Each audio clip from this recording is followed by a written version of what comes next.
Balance কিন্তু বেরাবি না তোরা? তোমার কি খবর? বেরাবে না? ট্রেনিং চলছে? ওদিকে তো রাত্রি 10টা বাজতে চললো এবার।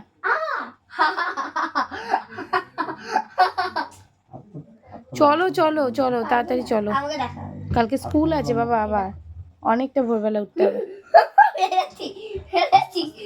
অ্যাটলিস্ট রাত্রি 10টা বাজে ওদের খেলাধুলা কমপ্লিট হলো, এই চলে এসেছি সোদপুর আরসালান, যেটা ধান কলেরটা।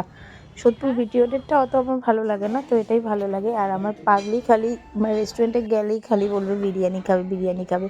সত্যি ও বিরিয়ানি খাবে বলে, কিন্তু পুরোটা তো খেতে পারেই না, একদমই খেতে পারে না, খাওয়া দাওয়া ওর ভীষণ কম। তা আজকে ঠান্ডাটাও অনেকটা পড়েছিল, ওই জন্য অন্যদিকে যেতে পারিনি।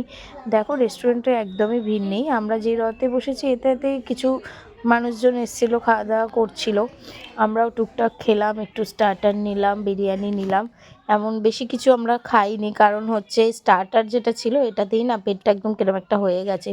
মাটন বিরিয়ানি বাবা আমি তো পুরোটা খেতেই পারি না। তারপরে নিলাম আইসক্রিম, বাট এই আইসক্রিমটা বেশ ভালো ছিল, নামটা আমার মনে পড়ছে না, কিন্তু আইসক্রিমটা যেভাবে আমাদের সামনে সার্ভ করলো না, অফ দেখো তোমাদের সাথে শেয়ার করলাম, খুব ভালো লাগলো আইসক্রিম সার্ভটা। যাই হোক বার্থডেটা এভাবেই সেলিব্রেট করলাম। তো থ্যাংক ইউ বর বাবাজিকে বিশেষ করে, আর বিশেষ করে আমার মেয়েকে, ও আরও বেশি পাগল করে দেয় যে মামা চলো চলো চলো, আর তারপরে খেতে হবে পান, ভাই এইটা না খেলে আমি পারবো না শেষে।